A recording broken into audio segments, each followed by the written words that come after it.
The Electoral College votes tomorrow. When the electors, 270 of them, vote in favor of Joe Biden and he becomes the president-elect, will you stop contesting this election? Well, Chris, look, there's been a lot of contesting of the election in multiple states. The president's done it. Other groups have done it, too. And that's because of the concerns people had. When you look at massive vote swings days and weeks after the election, millions of people feel very frustrated with this process. And look, there's going to ultimately be a conclusion to this. But for now, I think if you just discount the fact that millions of people wonder why is it that in some states, Florida, Texas, large states, they had the results by 10 o'clock that night. And then in other states, it was days and weeks. And during those days and weeks, you saw massive vote swings that just seed a lot of distrust. That's got to get resolved. We've got to start getting back to the point where we can resolve our elections on the night. Congressman Scalise, the reason that there were these vote swings was because in a lot of states they weren't able to count the millions of mail-in ballots until election night. And everybody knew that, and in fact it happened. In Florida, it went the other way. They were able to count the mail-in ballots early, so it favored Biden early, and then it swung to Trump. In Pennsylvania, they had to count the mail-in ballots late, so it started pro-Trump, and then it swung to Biden. I mean, let me put it this way. The Attorney General of the United States, Bill Barr, appointed by Donald Trump, said he had his federal investigators go out. There was no vote fraud. Well, Chris, first of all, you look at New York, right? The Claudia Tenney race in New York, she's up by 12 votes. Just the other day, they found 55 votes in a desk drawer. You know, this kind of stuff, people look at this and go, what is going on? This is the United States of America. It's not Venezuela. That's what gets people irate. You know, why is this still going on? Let's have a chain of custody. Let's get back to making sure that everybody can have full confidence in our elections. But just to look the other way and say, hey, look, you know, 3 weeks later, they pulled the corner. Like, people are very frustrated with this. There's still an election in Georgia on January 5th, and 3 weeks from now, we need to encourage people to go back out, but also to have a system where there's going to be more confidence than what they saw back in November. But you know, there have been dozens of lawsuits, and they've been rejected by state courts, by federal courts, by judges appointed by Donald Trump. And on Friday night, the Supreme Court threw out a lawsuit that was brought by the Attorney General of Texas and a number of other attorney generals. 126 Republicans in the House, including you, sir, signed on to that lawsuit. The Supreme Court threw it out without even listening to it. This was a lawsuit that was going to throw out the votes in 4 swing states, Georgia, Pennsylvania, Michigan, and Wisconsin. I mean, you were talking about disenfranchising the 10 million Biden voters who supported the president-elect in those 4 states. Do you feel comfortable throwing out millions of votes of your fellow Americans? Well, nobody wants any votes thrown out, Chris. And in fact, the 70+ million votes that are also at stake for President Trump. Well, no, if you look at the Texas lawsuit, what it was saying is there are some states that didn't follow the laws that were on their books. The Constitution is very clear that it's state legislatures that set the process for having electors. With all due respect, sir, the Supreme Court changed those rules. The Supreme Court threw that out. They didn't even hear it. The Supreme Court said they weren't going to take the case. They said Texas didn't have standing. They said Texas didn't have standing. They didn't say they were going to address the merits. Look, the Supreme Court, I think a lot of people know, didn't want to be anywhere near this court. They don't like getting in the middle of disputes between other branches of government. And that's just something they've done throughout history.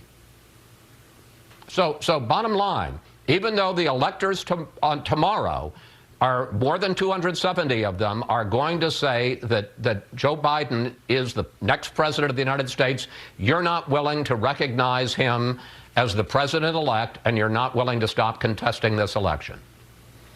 Well, hold on, Chris. First of all, Joe Biden has been going through a transition that even President Trump supported, while he's also following what the court allows. There are legal challenges allowed. Nobody said back during Bush v. Gore, prior to the Supreme Court finally resolving it, and ultimately there was electors met. There was a swearing in. Nobody disputed that, maybe some on the Democrat side, but you didn't see people asked prior to that. to pass judgment before it was fully resolved. Let the legal process play out. But if you want to restore trust by millions of people who are still very frustrated and angry about what happened, that's why you've got to have this whole system play out. There will be a president sworn in on January 20th. But let's let this legal process play itself out. This is Republican Congressman Steve Scalise proving to Chris Wallace that when it comes to kowtowing to Trump or protecting our democracy, there really isn't much of a question as to which side he's on. Now, Scalise says that no one wants any votes thrown out, and yet the Texas-led lawsuit that Steve Scalise himself signed onto does exactly that. It sought to invalidate the votes of every single voter in the states of Pennsylvania, Wisconsin, Georgia, and Michigan, all because Republicans weren't happy that their guy lost. And that's the irony of this entire thing. Now, the GOP is claiming that this is so that no voters are disenfranchised, all while quite literally trying to disenfranchise millions upon millions of voters. 81 million, in fact, if they were to get the results they were looking for. It is nothing but shameless projection. Scalise goes on to claim that some states didn't follow the laws that were on their books, but there's absolutely zero evidence of that. This entire post-election period has seen 59 lawsuits filed about exactly that. The Trump campaign and its allies have been in courts all around the country litigating that very issue, and in all but one case, the Trump campaign lost. Their only win was shortening a cure deadline in Pennsylvania from 9 to 6 days. Every other time they showed up in court arguing that a law wasn't followed, it was thrown out. So for Steve Scalise to continue saying it after it's been thoroughly debunked goes to show that it's not about the truth, it's about lying to perpetuate a disinformation campaign. And bear in mind too, a number of the judges that ruled against Trump and his allies were his own appointees. Trump appointees in district courts in Wisconsin, district courts in Georgia, the 3rd Circuit Court, the 11th Circuit Court, and even in the United States Supreme Court all ruled against him. If anybody would be willing to give the guy the benefit of the doubt, it would be them. And yet because every single one of them ruled that in fact Trump's claims had no merit or no standing, that's all the proof you need that his complaints are completely baseless. But most absurdly of all, Scalise says that he wants the legal process to play out so as to restore trust in the process. But the only people undermining trust in the process are the ones baselessly claiming fraud. That is, by definition, what sows distrust in the process. And again, that statement comes after almost 60 court cases lost by Trump. Isn't the courtroom where those purported issues of fraud were adjudicated? And in turn, when they were shot down by judges, shouldn't that have quote-unquote restored trust in the election results? These people say that they want to restore trust, but every time the process allows for trust to be restored, they ignore it. You know what? I'm starting to think that this might not actually be about restoring trust for Republicans. The fact is that there won't ever be a point where Republicans accept the election results because this was never actually a fact-finding mission, it was only a disinformation campaign. Donald Trump literally broadcast that he not only wouldn't accept the election results, but that the only way he would lose is if the election was rigged. That was his strategy before the polls even opened, and he admitted it. So let's not pretend that Trump's accusations of a rigged election are anything other than the same strategy that he warned us he was going to employ all along. And one more thing about that, this is what Donald Trump does. He's been crying rigged elections for years. In fact, there's not been an election where he didn't pretend it was rigged.